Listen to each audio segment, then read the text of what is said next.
Hey guys, we're back, and this is Chantelle. Hi. We're going to be talking about some introspective topics, but we're going to be doing it together. We both have some similar experiences when it comes to toxicity and relationships, and so I just wanted to talk about that so any women specifically out there that can relate, we can find our community and have people to talk to. So I just want to start, very similar to you. Yeah. I like to ask your guests, how was your weekend? So how was your week? So my weekend was good. It was really productive. I had my podcast episode last night. I saw it with El Rock. With El Rock, yes. So that was a really good show. It was a fun show. It's always a good time, hanging out with El Rock. So, Yeah. He 'cause seems like a cool dude. I think I've seen him in passing, but I don't know if I've met him, but his music is really fire. Yeah, his music is great. He's actually a really fun guy. And I was on his show. Well, I was on Alicia Michelle's show, the Legendary Dope Show, right? Yeah. And so, he's the producer, the guy behind, he's on it too. So, but it was a good show. I had a great weekend, very productive. The kids are great. David's great. Everybody's great. Yeah. That's good to hear. Yeah. I don't have note cards, but I do have a couple of questions just to kind of like dive really deep into it. Yeah. But so I know that you've talked about your experience, I believe, with your ex-husband, right? Yes. So what age did you end up entering into that relationship? I was 21 years old. 21? Okay, got you. Yeah. And how long did it last for? So, first of all, there was an age gap between my ex-husband and I. I was 21 and he was 37. And, it did not last as long as as we intended, obviously. Of course, right? That's always how it happens. Yeah. Yeah. We so first of all, when we met, and the first night that we met, we slept together on the first night. And then 2 months later, he asked me to marry him. Got you. So it was kind of like a quick burn situation. Correct. And then, then we had our daughter a year later. I was also, in the process. Well, I was in the Army. I was joining. Oh, okay. I had just joined the Army. Yeah, and he was a truck driver. So when you started that relationship, do you feel, you said it moved pretty quickly. Do you feel like that was kind of like a love bombing situation? No, because I'm the one that approached him. Oh, really? Yeah. Okay, got you. How did you guys meet? So I was homeless in Texas. How I ended up in Texas, I left Boston, got on a train, ended up in North Philly in a shelter, lying to my family saying, lying to my sister saying I was staying with a friend. Got you. When in fact I was staying in a co-ed shelter in the hood of North Philly. And it just wasn't good. So, but after a while I got tired of lying to my sister. I felt bad. So I told her where I was at. And then, she tells my dad, because my mom just wasn't in my, life at the time. I understand that. We just weren't, on speaking terms. And so my dad had two other daughters that lived in Texas. So he's just like, he's going to send me over to Texas. I went over to Texas to be with them. Things didn't work out between them, unfortunately. And just to kind of speed things up, I was in the process of joining the military while I was out there. And I also got a job out there. I was kind of working, just a small job, and it was at a daycare. And I remember being on my lunch break. And at this point, I remember I was like, you know what, I had already started the process of joining the Navy, but I ran into these Army recruiters. Okay, so they switched you. Well, what happened was I saw them. I was just like, they're cute. They look cute. Oh, they okay, look got good. you. You know what I mean? And they convinced me to join the Army, all because they looked cute, right? Now, mind you, I'm single at this point, and I'm 21. I'm young. You're right? young, yeah. You know That's what I'm definitely saying? something that I definitely. You know what I mean? So that's how I ended up, going into the Army. Okay, got you. But before I got into the Army, like things didn't work out with my dad's daughters. I'm just gonna put it like that, right? So I told my recruiter, hey, I am, homeless. I'm staying in a, hotel, and I need to figure things out because I'm not sure how long I can, stay in this hotel. And so they helped me figure things out. And I just remember one of the recruiters has a brother, and we met and we hooked up when we met, and then 2 months later he asked me to marry him, but I was the one that approached him. Yeah, because he's an Aquarius. Not that matters, but kind of. Well, kind of. Yeah. You know what I mean? Yeah. Because the thing is, Aquarius, they don't really have any emotions. You know what I'm saying? They're not really. I was the one that did the approaching because I'm just like, oh, he's cute, whatever. But he was just chilling. You see what I'm saying? Yeah, he but then after a while, I think he started to develop feelings, which I had no idea. Then he asked me to marry him one day when we were on our way to we were in the car, as a matter of fact, and he was, because he saw a ring on the ground when we were on our way to the movies, and he felt like that was a sign. So he's driving in the car, and he's like, so, will you marry me? And I'm like, yeah. Just like that. That's how it happened. And we went down to the court. His former sister-in-law, she sewed a dress. I wore a dress. He dressed up in a, tie, some slacks, a shirt. Got you. Yeah. And we got married in Houston, for sure. But no, I was just asking because the way that I do this isn't necessarily like, I like it to be more conversational. So I'm going to ask you questions, but I also wanted to just feel like we're just like having a conversation. Yeah, having a conversation. Okay, great. All right. Well, okay. But because I met my ex when he actually knew of my existence when I was 15 years old, and he's 10 years older than me. So like my high school boyfriend had worked at the fast food place and would like tell him about what we were doing in our private life and stuff. So he was like 25, like hearing about me and my boyfriend's going-ons essentially.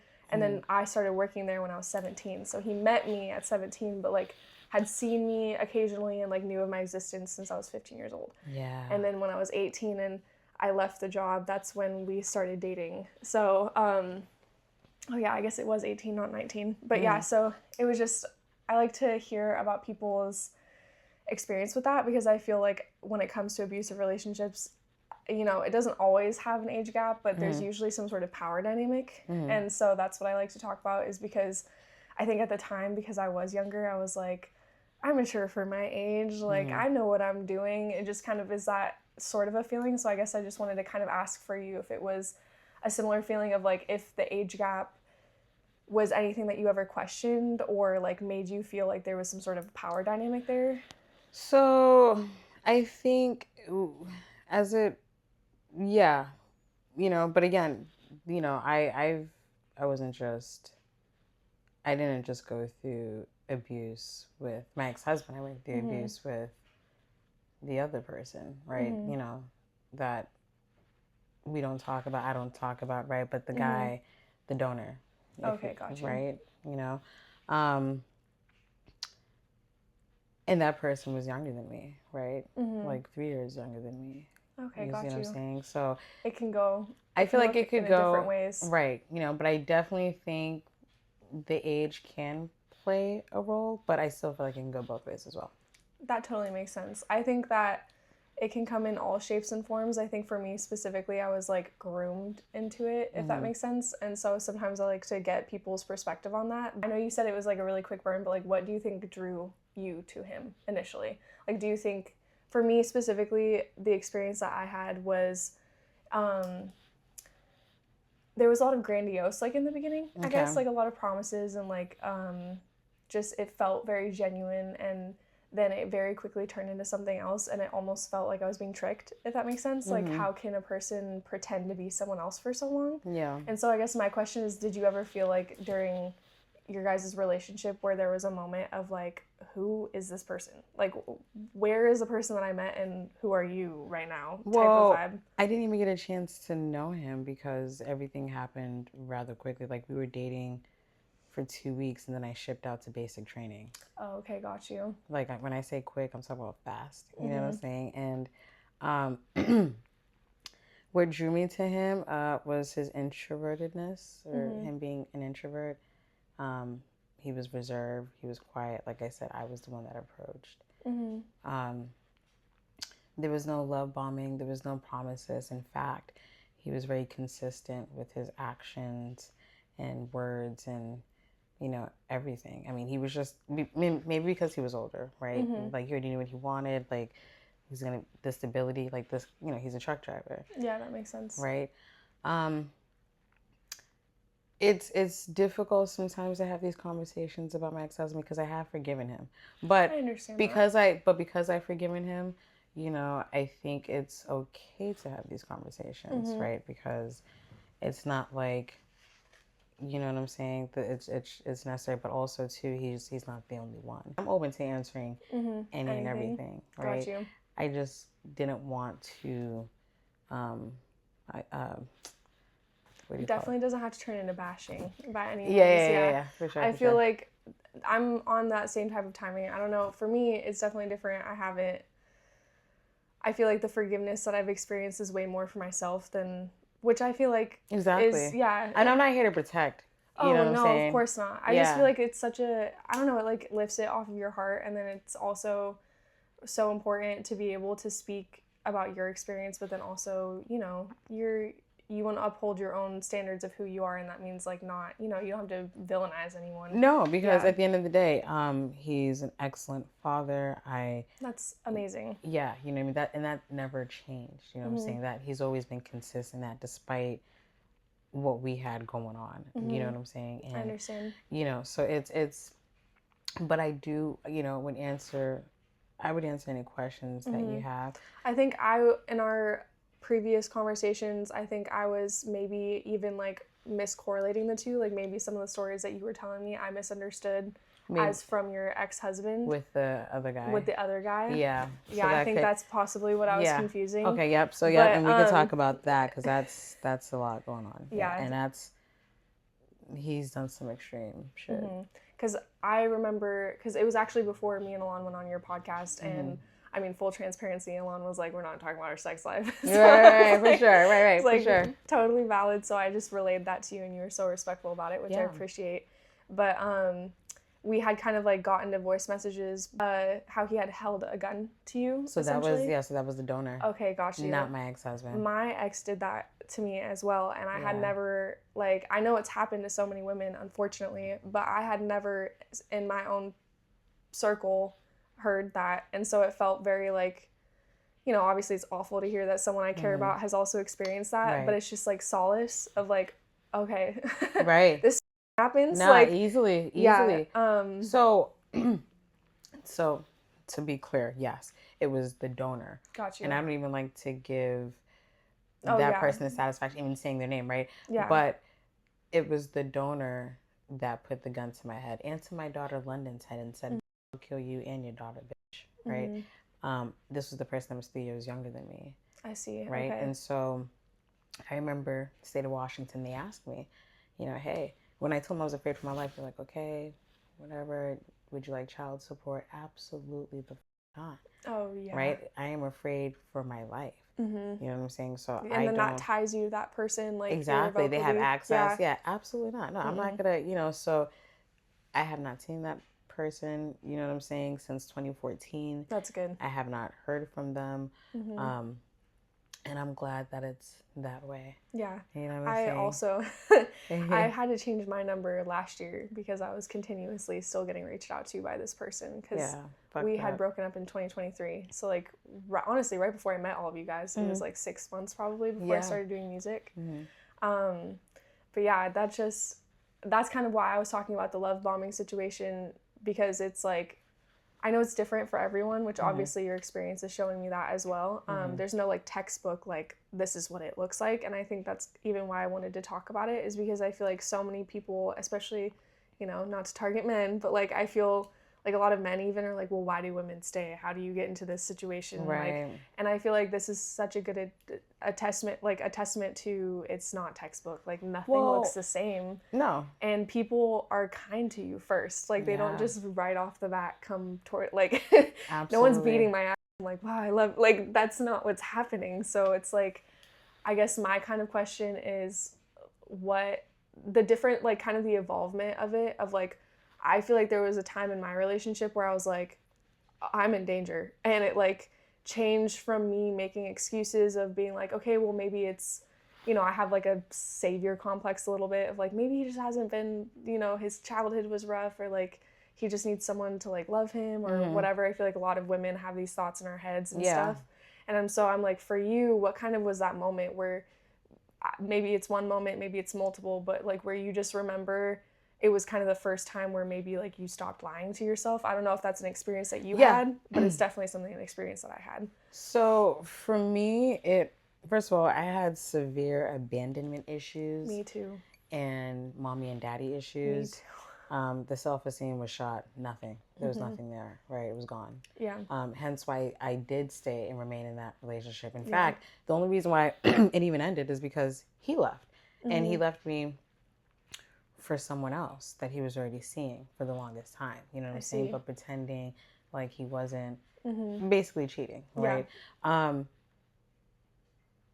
also too, the gun situation. Like it's a really tricky situation. I mean, it was all of it, right? Yeah. And so I just think I really don't know what it was that made me. I think I had to deal with the fact that he was with this person and then he went and married her, right? And then that's permanent, so it's like such a severing feeling. Yeah, but the crazy thing about it, it's like you are you're asking me for phone sex while you're married to this woman, and I'm like, she's right there in the house, and you're asking for phone sex. But see, I remember when I was pregnant with Athena. It was, the donors, right?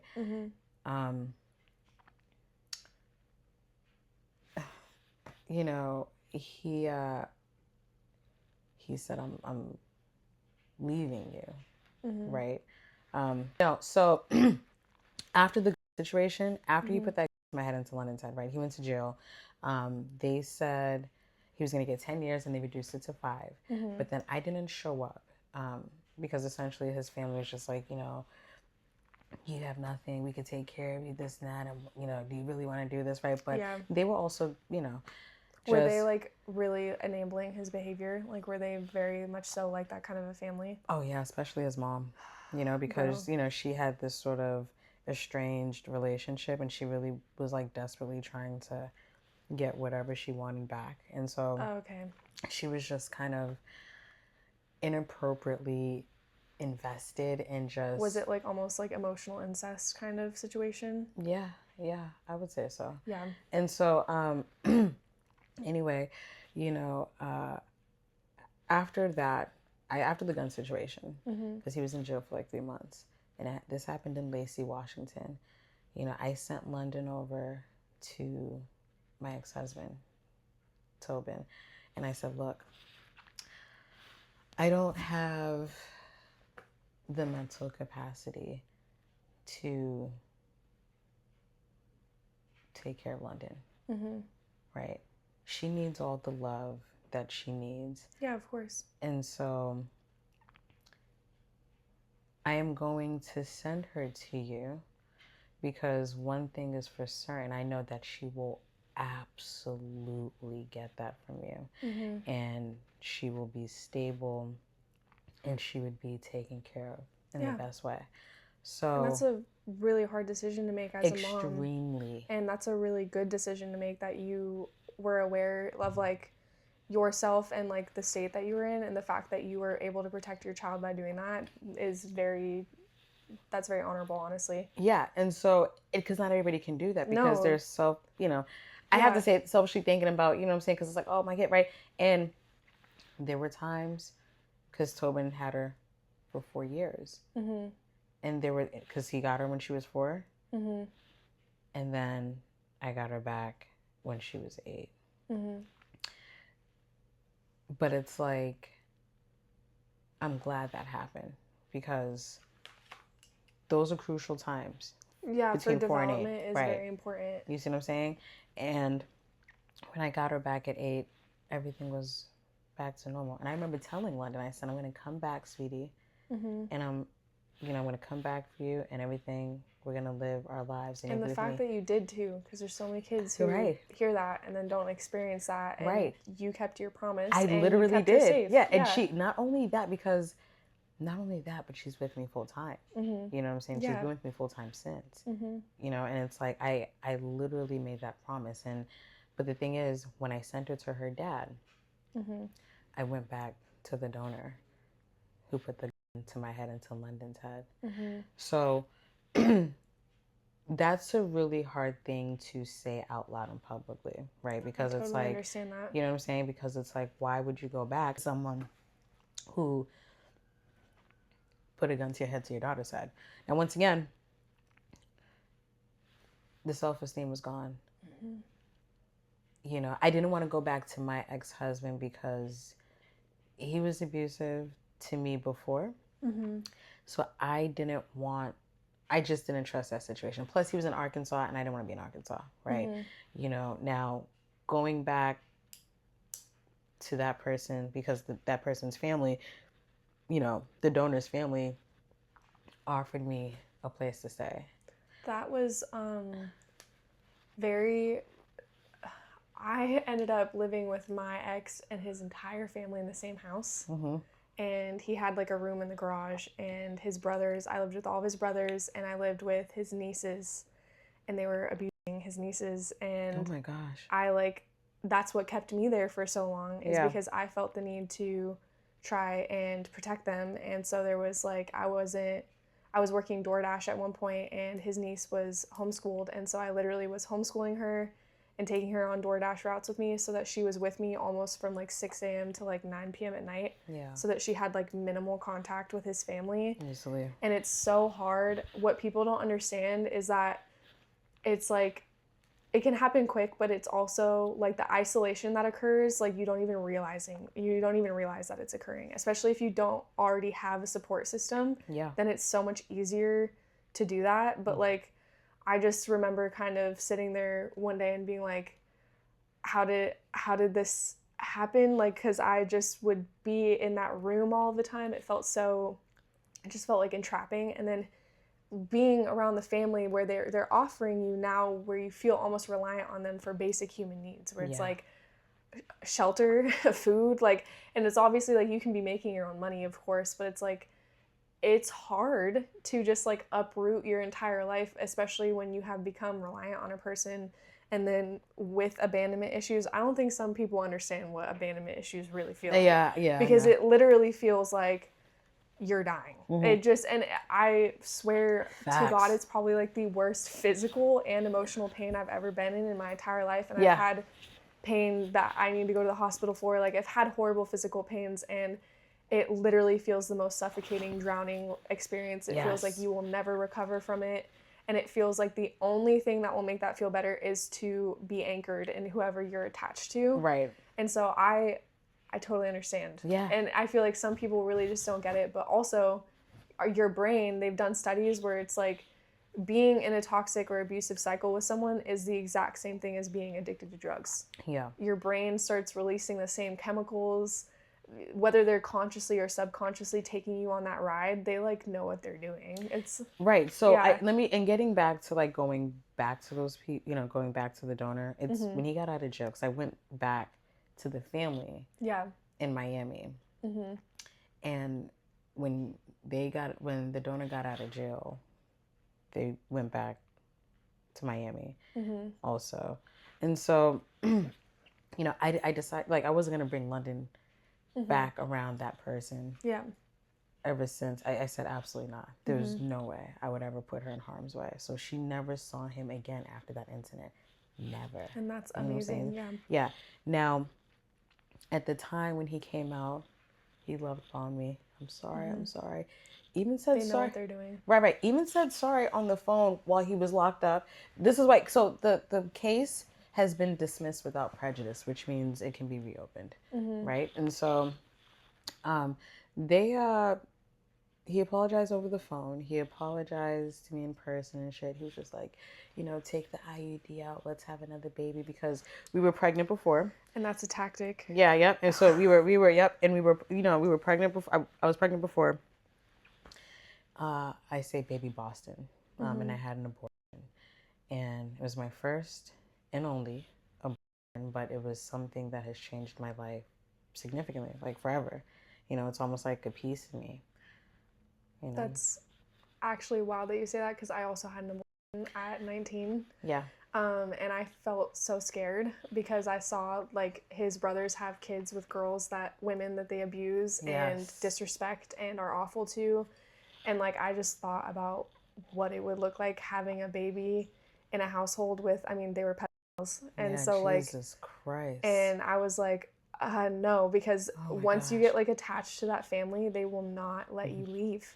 And it's like, and then they like try and make it seem in some moments, because they're smart about it, they're good at manipulation, like, oh, we love you so much, you're the mother of my child. Or if it's his mom or whatever, like, you know, I'm grandma. Like they try and do that familial love, but it's just like serpentine. It's thick with evil. Like it's just thick with venom. And then in the moments where they like kick you when you're down and stuff, and it's just like that kind of dynamic, I ended up choosing to have an abortion as well. And I was deconstructing religious trauma because I grew up very Christian, and so I was still very like kind of 1 foot in, 1 foot out. So I felt oh, I'm going to hell. I was like, no. Which obviously I really don't believe that anymore, but like it was I was so young. I felt like a baby and also thinking about 19, it's like I was, you know, you're a baby and just, and even not, it's like that's a really hard decision to make. And I think a lot of people also, kind of separate conversation, but like people try to make it seem like and people just like have them like candy or whatever. And it's like that's one of the hardest decisions to make literally ever. It's never because of, I don't think, in my opinion, it's ever because a woman just genuinely wants to have one. Like it's almost always like the environment being put in where it just feels like a smarter and safer decision not to have that baby on behalf of the baby. Right. And so when I had the abortion, you called me a baby killer for 6 months, right? Kid killer. You know, you kid killer, like, but I was just like, you're on drugs. Everything is crazy in this house. It's chaotic, right? This is when we're living in Lacey. But like I said, gets out of jail. He comes back to Miami where the family invites me. You know, London's with her dad in Arkansas.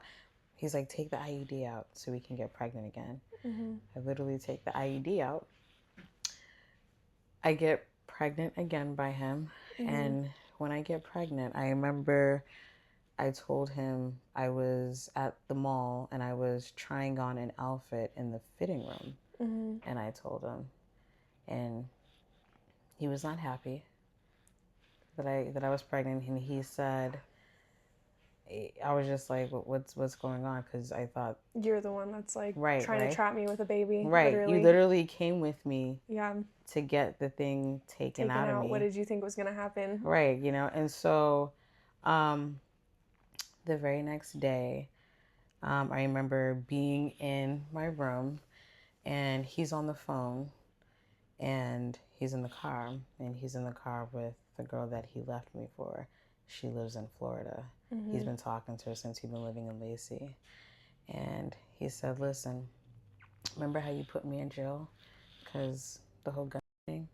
Well, I never forgave you for that. I played you the whole time. I did this on purpose, you know, getting you pregnant, all that. I'm not staying with you. I'm leaving you for her. And I'm going to marry her, bitch. Right? And I remember crying and begging him. And I said, you can't. That's such a gut-wrenching feeling. Yeah, I was like, you can't do this, right? You can't do this. Like, I'm pregnant. This, and I was like, you can't do that, right? And he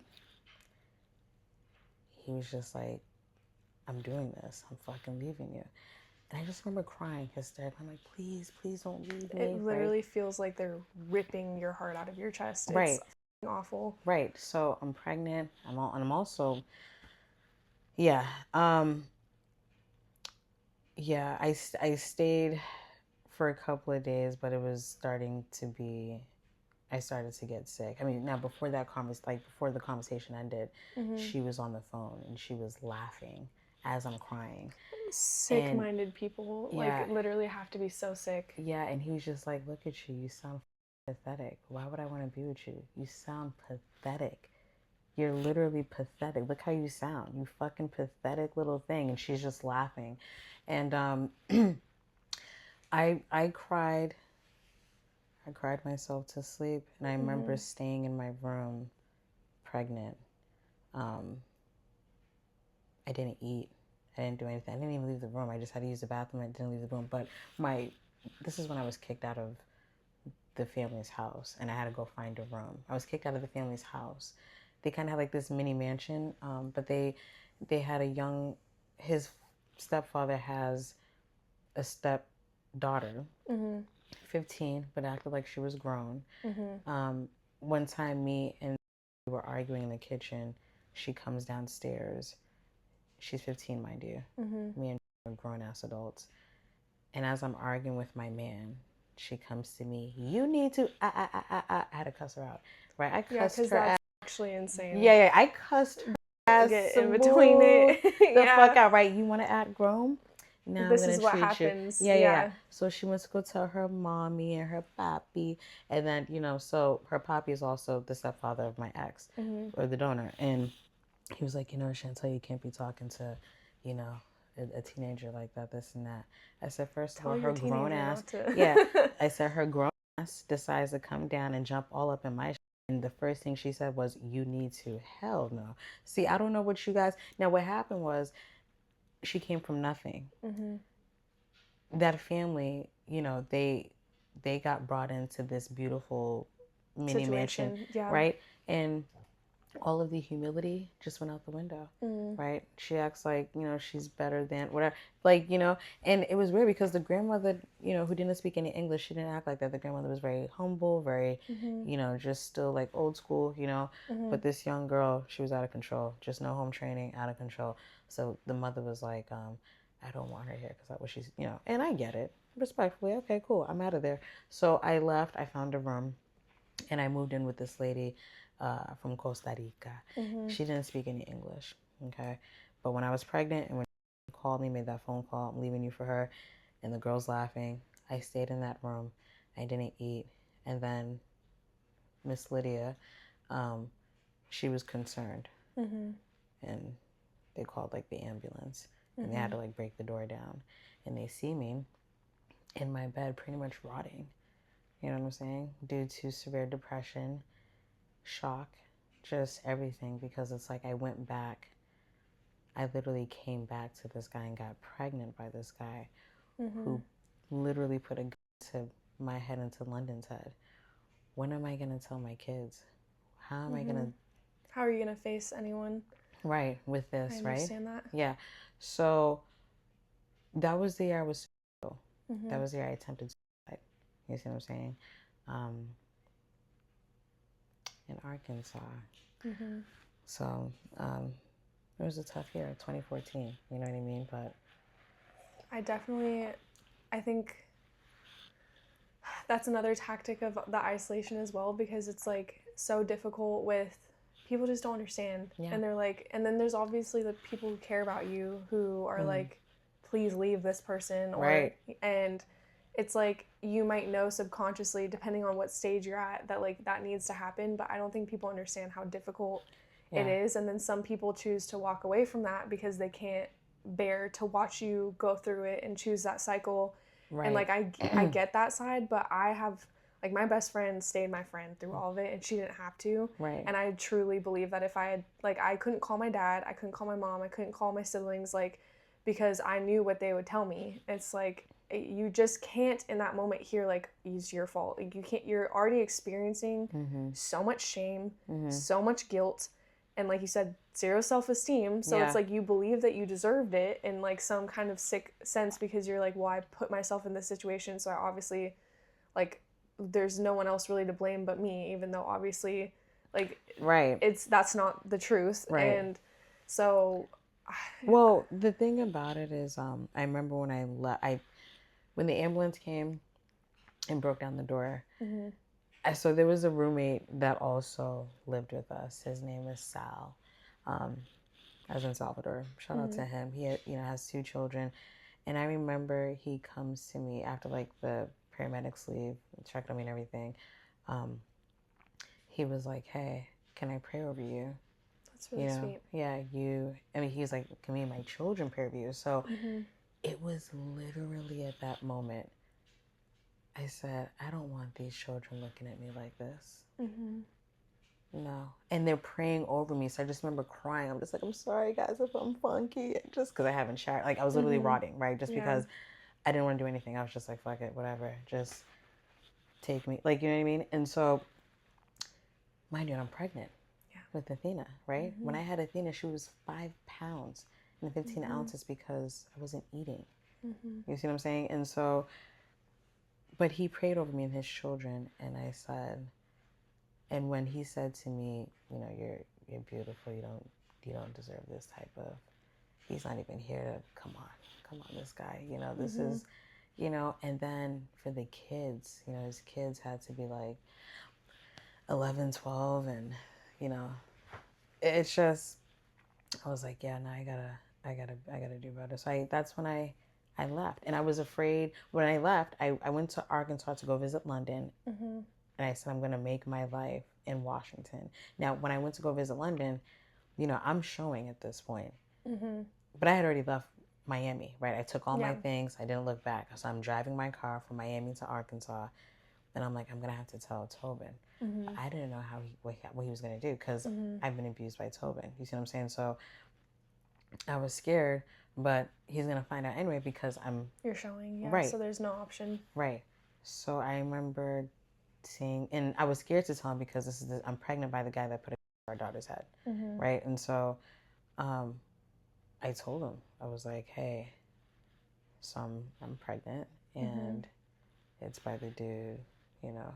And what my ex-husband said, he said, okay, well, guess what? She's my daughter, and I'm gonna take care of her like I take care of London.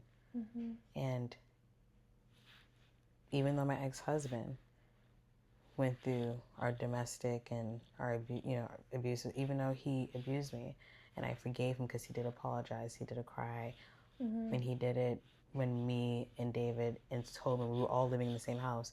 He apologized, cried, everything, right? It's the fact that he said, well, she's my daughter and I'm going to take care of her like London. It's been like that since she was born.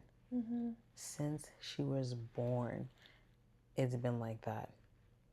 And that's a level of follow through that, like, I understand that you can respect, you know what I mean? Right. Yeah, and so I totally get that. I don't think that's placating anything whatsoever. Right. And that's also something rare. There's people who don't, you know, not everyone follows through on their promises like that. So I can understand your respect that you have for that man, for sure. Yeah, I mean, you know, she calls him Papa, and you know, every time London goes down, he doesn't want to exclude Athena because you know, him and his siblings had different parents too, and he just doesn't ever want to exclude a kid.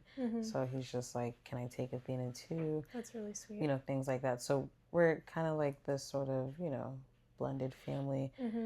So it's like, yeah, I can totally talk about the things between me and him, but I think the guy that put to me in London Ted's way worse. And I'm not trying to, you know what I mean? But I understand, especially you as a person who went through it. There's definitely like, you know, obviously when it comes to other people's, there's no ranking. But when it comes to your own life, I can understand like you can only vocalize what you feel like was truly. And yeah, and just because I forgave, I mean, I still go through trauma. Yeah. Like the shit is still very traumatic. Yes. You see what I'm saying?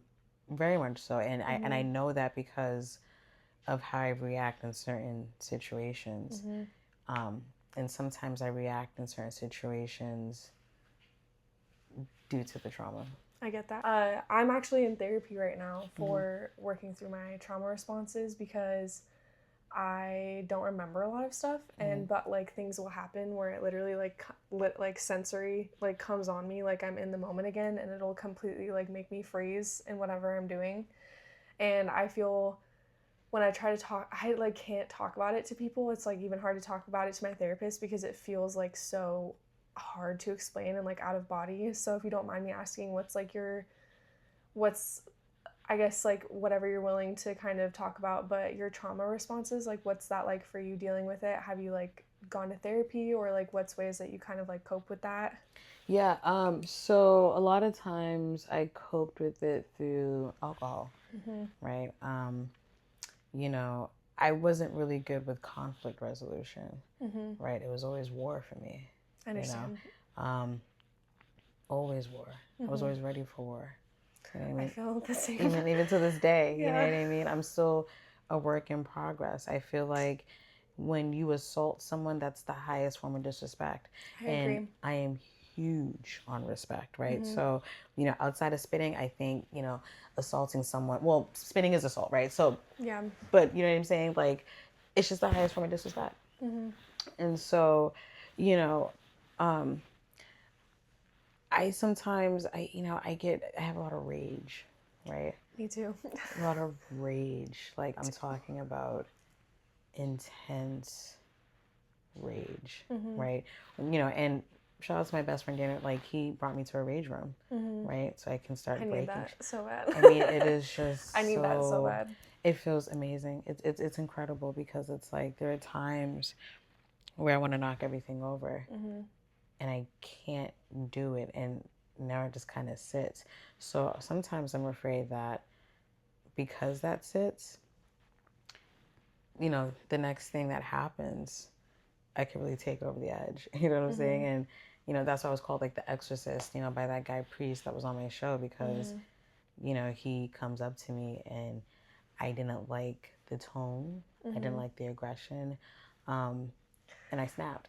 That's the crazy to me that anyone would describe you as that anyways, because I mean, like, I know you can get down. Like, I know that you're Right. not someone to be messed with, but I also view you as someone who's so genuine and sweet, and like, Right. Yeah. you're literally the kindest person I've ever met. Right. But I'm the same way. Like, I remember at the cafe, literally, also, there was someone who came in and said something that was, I don't know, maybe some people wouldn't necessarily, it wasn't like very obviously offensive, like, or in a way where he said it and no one really caught it but me, and I went the off on him, and everyone was like, Right. what are you doing? But it's just, I feel like, I don't know, I understand standing up for your respect, and I feel like it's also a hard line for me to walk because I feel like sometimes the people close to me get it a little bit and they don't deserve it. Yeah. And I've definitely tried to be working on that, but for me, respect is also a huge thing, and that's why I even have like asked people, I love asking people about like this topic of why does it seem like when it comes to how men like to be loved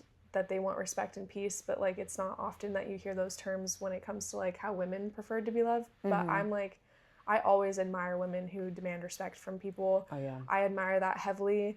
And so, obviously there's times where we may be able to see like some things were unnecessary, but I really admire the fact that you are able to, like, I feel like you're very communicative. Yeah. And I feel like sometimes people need to hear that loudly. Right. For sure, easily. And I respect that. No, I respect that heavily. For sure. And I know, first of all, I appreciate you for asking me, things. I want things edited out. I want things, whatever. I don't want anything edited out, and I give you full permission, just verbal permission here that you can use whatever, because I want to be transparent no matter how it looks. I've received backlash before, intense. I've received cyberbullying. I've received death threats. I received it all.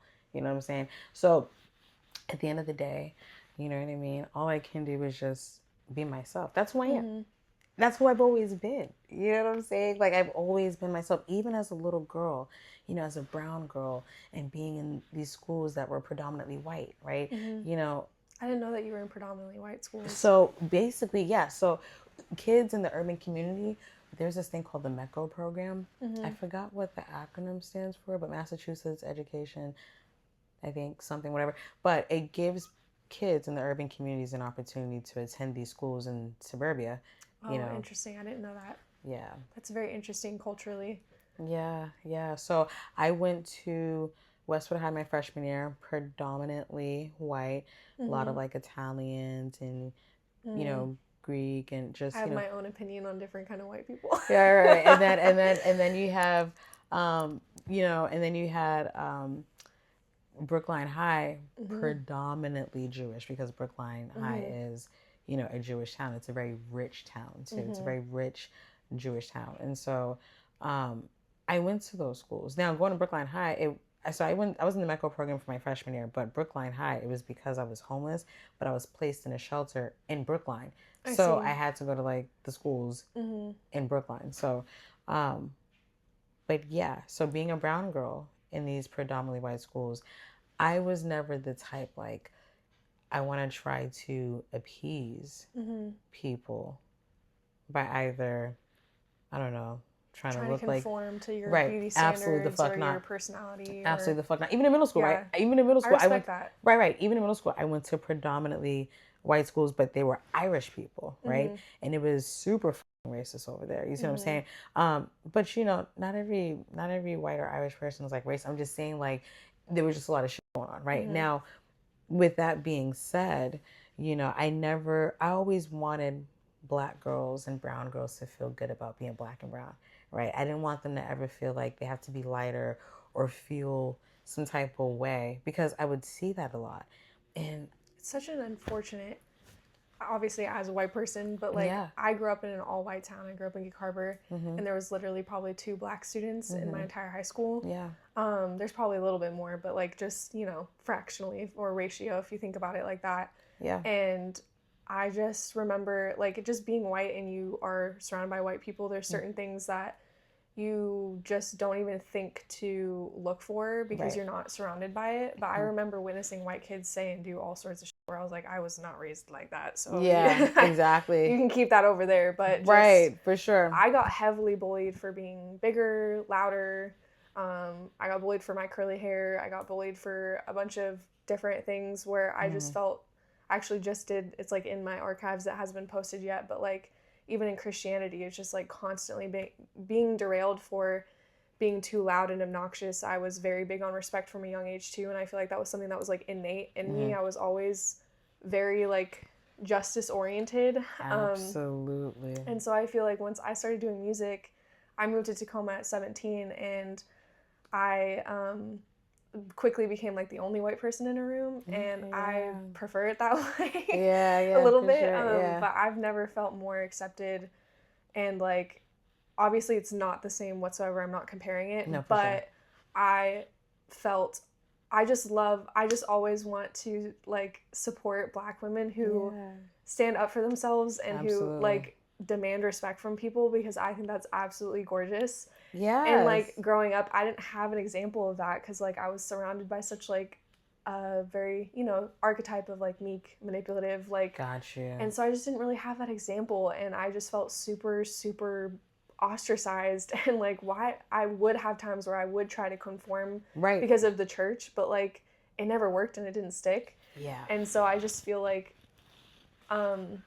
that's why I feel very strongly, like even if I see you out in public, even at the cafe, the 1 or 2 times where I've seen you, maybe like I haven't really seen you get into it with anyone, but I automatically assume someone has you up because I'm like, there's no way. There's no way you're gonna say or do anything without exactly reason. it is really hard to get me pissed off. Yeah, you know so, and you go back and talk to people Yes. with such a cool head, like you're already having conversations with people who like, you know, other people may be like, well, they don't deserve that, and maybe objectively they don't, but the fact that you're willing to have these conversations with people, but also demand respect from people, I feel like is such a duality that is very admirable. Thank and you. I like strive for that, honestly, because I don't know, I just feel like that's such a great example to set for people, honestly. No, for sure. And that's the example I do want to set. You see what I'm saying? I think sometimes there are levels. For sure. You know, like when somebody puts their hands on you, right? There's levels to that. It's just the highest form of disrespect. Now, when you think of the most gangsters of the gangsters, right, or the toughest people, their thing is respect too, right? Respect. Exactly. You know, it's just respect, period, right? I don't care who you are, what you do, how big, how bad, it doesn't matter. Hey, right? You could be the president, you could be what, I don't care who you are. We're human beings at the end of the day, and it's demanded, like. Precisely. Yeah. That's really what it is, you know? For the relationship or both of them, but I have been labeled aggressive so often, but I actually really don't get, it's hard to get me to that point as well. And so I feel like in my relationship, he took me to a place where I was like, I don't like this at all. The fact that you're like, I don't just like allow people to do this to me. It's like you're putting me in this like horribly compromising position where it's like, I want to love you. Like you've shown me qualities where it's like the ups and downs and stuff like that. But do you feel, I guess, like you had that experience of like, did you have, I guess they call it reactive abuse, but I don't even like to use that term. I feel like it's just self-defense. Like, right. did you ever get to the point where you maybe did something out of self-defense where you kind of almost were like, what am I doing? Like, why am I doing this? So when I was pregnant with my unborn child, baby Boston, the donor decides to put their hands on me. We fought like men. That was the only time I fought back. We fought like men. But then, you know, he outdid me. I cried. And he's just like, you know, stop being a pussy. This is what you wanted, right? But I mean, I just couldn't believe that he put his hands on me while I'm pregnant. It's crazy. Yeah, that's I mean, but then it's like, why would I put it past him if he can already do it anyway? You know what I'm saying? I understand what you mean. You know, so it's like, that was the time I fought back. I didn't fight my ex-husband back because I was legit scared. And you know, I'm usually not scared of anybody, you know. Sometimes there's certain the thing is, no, the thing is, but see, while I was scared, you know, I've had some thoughts, okay? So, you know, I'll just put it like that, right? Look, you know, I'll just, you know, because when people are in a situation and backed into a corner, people have thoughts, right? And I just feel like when I say scared, because I felt like is this the white guy that's going to kill me, right? I understand that. You know, because, you know, it seems like that's like a common thing with white guys. I totally understand. And I'm not trying to be funny. You know what I'm saying? you're. I'm all about trust. There's no, you don't have to tiptoe around that with me. It's a very true statistic. So like that's a real thing, and that would be horrifying. I can't imagine what that would feel like. The only, I think, for me, the previous, why I was asking you of like that moment where you're like, holy shit, I'm in danger, is because I think I had that moment, and it was like where I was lying to myself, and I knew I was lying to myself, and I remember like he had unregistered guns like that he would like sleep with, and so I just remember being like, it would come into my head every once in a while, like if he chose to do that, it's unregistered, the cops have been called and they don't care, and like just already comments that he makes, like, oh, I would know exactly how to dispose of a body, and like all that kind of stuff. Wait, and that's what he said? Yeah, he would say things like that. And also, white men are known for being psychopathic, serial killer-esque people, and so I think it was literally one time he woke me up, and he was, obviously I didn't consent, but like he was having sex with me, and he had a ski mask over his face, and I remember being so scared, and he had his hand like on by my pillow, and so I was like, I think in that moment I was like, I'm gonna die. I just remember being horrified. I was like, I'm gonna die. Like, I was like, I think he's actually, like, he was so set on like, oh, I want to get a commune, we should go live out in the woods. He would like, we would go sometimes out in the woods or whatever, and he would just make jokes where it's like, I'm gonna be in a documentary. That's literally what it felt like. And I think in that moment, it clicked where I was like, I need to get the away from this man, because like it's no longer, at this point it's like it's gonna happen. And then also after you get choked, I think the statistic is like it's 3 more, like, or 70% or like 3 times more likely or something like that where they're gonna kill you. And statistically it usually is white men, so that's, you know, that's not far-fetched to think and be scared of. That's a very scary thing. Yeah, and so, but see, I'm at a point in my life, like, I wish a motherfucker would. That's kind of like where I'm at right now, you know what I'm saying? Not kind of, very much where I'm at. The donor, you know, when he put that gun to my head, I said, you better pull the trigger. Because you have me all the way up. Like, literally, you have me messed up. Like, once it gets to that point, too, it's like when you really figure out who you are in a life or death situation. Because like you see it in like movies, or maybe you've seen someone else or whatever, but it's like people who have fight or flight, freeze, or who are pleading, like give into their fear or whatever, you really find out who the are when you feel like that. You better pull the trigger. You better pull it now, because you got me all the way up. So he didn't have to load it. He goes and runs and grabs the bullets. I grabbed my daughter and I booked it right out of the apartment. I left everything. Called the police. Police comes. You know, he doesn't come out of the spot. It was a hostage situation, so the SWAT team had to come because he wasn't coming out of the apartment. Oh my God. And then they arrested him. They sent him to jail. They could not find the gun in the apartment. They had to call him from jail to figure out where the gun was. The gun was taped up in the bathroom in the cabinet. Under it was taped up in the Oh my god. Yeah. My ex would had like a hiding spot in his car for his because he didn't have a concealed carry. He was trying to get one, I guess. But like, yeah, just the level of like, I don't know. For me, it was like in the beginning of like, okay, they know not what they do. Like they just giving them that benefit of the doubt of like, you just haven't. Clearly, your childhood is up. But like all of, I guess not everyone's childhood is up. But like everyone, I guess in a certain circumstance could say that they've had a childhood. So it's like, how much leeway can I really give you for being just a demonic person? Because I feel like saying a bad person or evil person literally isn't enough to describe how horrible someone is who gets to this point. And it's like almost sometimes I feel like I would look in his eyes and literally see the devil himself. Like their eyes turn completely black and just like it literally feels like this cannot possibly be real right now. Exactly. But I remember I had left a couple of times because it literally becomes like an escape. Because even if you decide like, okay, yeah, I am ready to leave, it's never that easy. No, it's not.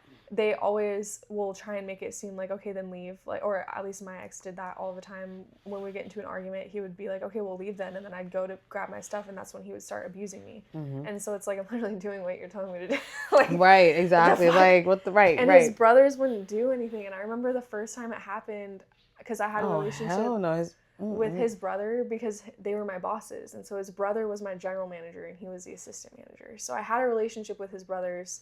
And so I remember I was like kind of cool with one of them, and he didn't seem so bad. Right. But I ran to him the first time it happened and was like, please help me. And he just laughed at me. And it was like the absolutely wall not. completely came down of I was like, oh my God, I have no one on my side. I thought that I was chill with this man. He's clearly been lying about his entire persona this entire time. Because I thought clearly he lied well enough to me to think that we were close enough that he would at least tell his brother like, hey, I'll leave her alone for hour or something. Yeah, like, but they didn't. They would just let him go at it, and they never cared until one point it got so bad he like shoved me through the door, and I landed on the other side of it, like completely broke the door, and his brother was living on the other side of the garage, and he came out and was like, yo, stop. And his other brother, who like really did not like me at all, so I was surprised that it was him to say it, but he was throwing my stuff everywhere, and like I had saved up makeup since I was a kid, and like just I was 19, I didn't have that much stuff, so it was like all these things that were like prized possession, like notes for my mom or my dead friend, and like just taking everything that I had and completely destroying it and like throwing it all around the room. And so that's when I fought back, because I was like, he had taken my stuff, that it's like, I've allowed you to harm me, but now you're taking these things that I've worked so hard for. It's literally all I have. Yeah. He's throwing it everywhere, and he ended up shoving me through, and finally his brother was like, yo, let her have her stuff, because he was saying leave, but then I would try and grab my keys, he'd take my keys, he would take my phone. Right. And so I'm like trying to leave, but I'm like, give me my stuff, and his brother was like, yo, you need to give her stuff back. But I was completely bruised all upside my body, and I couldn't move, and I had to call out of work for like a week after that. Oh and my gosh. I just like remember being so hurt after that. But he, for some reason, I always like laugh about this because it's just like, what? But I had just bought a new bong, and he was about to smash my bong, so I grabbed my bong and I was about to hit him across the face. Yeah, for sure. And his brother stopped me, but I was like, oh, so you can stop me, but right. you won't stop him. Right, from like, because that's ridiculous. And I feel like, I've been choked, I've been dragged, pulled out of a chair, dragged down a hallway, had my head bashed through a window, bleeding through my forehead, all types of shit. You see what I'm saying? And because I was a different person then. I think now I'm a totally different person now. So it's just, it'll be hard for me to just even. I think that like, I definitely understand what you mean by like, I wish a motherfucker would, because I definitely feel on go. And I think that's kind of like, when it comes to the trauma response of like, there's definitely arguments where I don't need to be on go, but I feel on go. And it's like almost like, it's not that I'm looking for it. Maybe subconsciously I am. It's not like I want it to happen, but it's like my body is almost like aware that I've failed to like see the signs so many times that like I'm like ready like immediately.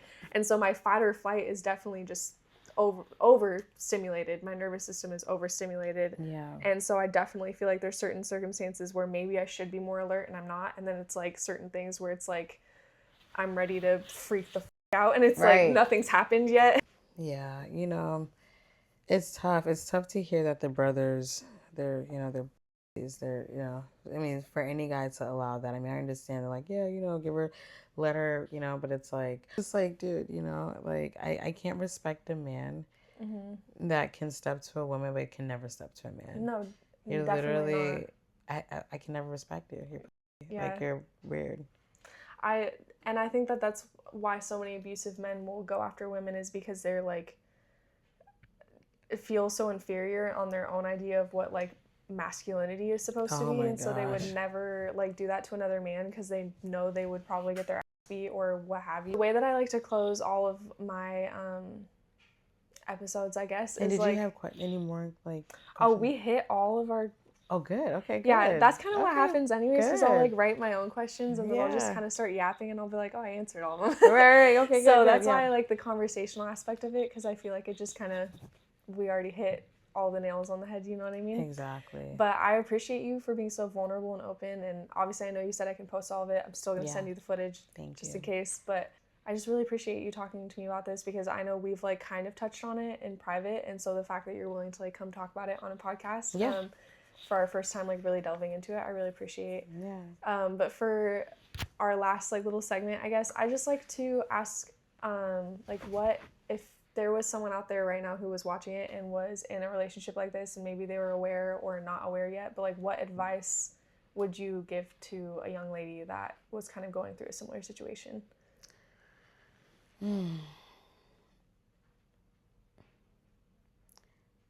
Well, first of all, I just want to say that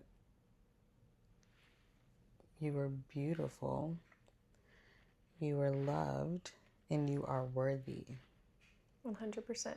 1000%. Okay? You are beautiful, you are loved, and you are worthy. If you are someone that is struggling in an abusive relationship where it's hard for you to leave, just remember, I was in that situation too, right? I was in that situation, and I was met with a whole gun, you know, to my head, my daughter as well, right? That could have been the end of it. There will be something in you, though, that's going to say, you know what, enough is enough. There will be. Whether it's now, whether it's later, something will click. It's just in our nature to recognize those things as humans. The intelligence that we have. Trust your gut. Trust your gut. I know things can be scary, but, you know, just remember, you're looking at two people that have gone through it themselves, and we are in much way better lives situations. I'm so glad I walked out that door. Exactly. You know, because I'm gonna tell you, I was just like you, where I'm like, this is the best I can get. You know, there's nothing else out there. Everything is shit. Yeah. But you know, it's about having faith. That's the thing. Faith is key. I would say faith, and not faith in the person that's beating on you, because at the moment that they touch you, even just one time, the highest form of disrespect. And when someone truly, genuinely loves you and really applies that pressure, that action, the consistency, the safety, right? Thank you. That's a good one, right? The safety. I promise you would know, because it'll be shown. You see what I'm saying? Trust your gut. Have faith. One day, the situation, whether it be now or whenever you are ready, will run its course. But seeing as you are beautiful, loved, and worthy, you absolutely do not need to be in a situation like that where you're unsafe. Not at all. Not even in the slightest. So my advice to you is to go in that mirror and to remind yourself that you were beautiful, loved, and worthy, and that you can conquer anything. I definitely think as well, something that helped me when I was in that situation, I saw on like a neuroscience podcast, but it's like, start telling yourself, instead of I can't leave, because I have abandonment issues as well. And I think that kind of, I would consider it, and immediately that abandonment wound would come in from the back of my mind and be like, no, you can't. Exactly. You can't survive. The pain is going to be too bad. Start responding to that voice. It's easier to go from a negative to a neutral rather than a negative to a positive. So start responding to yourself and saying, I could leave. Because I didn't believe myself 9 times out of 10 that when I was saying that to myself, it felt like a lie, it felt fake, but I wholeheartedly believe that is what gave me the strength to walk out the door for the final time, is because I kept on telling myself I could leave. I could. So even if you're in that point where you may feel shame or guilt of like, why am I staying? I don't know why I'm staying. I feel like I have to. Just start telling yourself you could. Yeah. And see what happens. Yeah. Thank you so much for coming over. I love you so much. Oh my gosh, I love you. Thank you for sharing. Thank you. Thank you so much.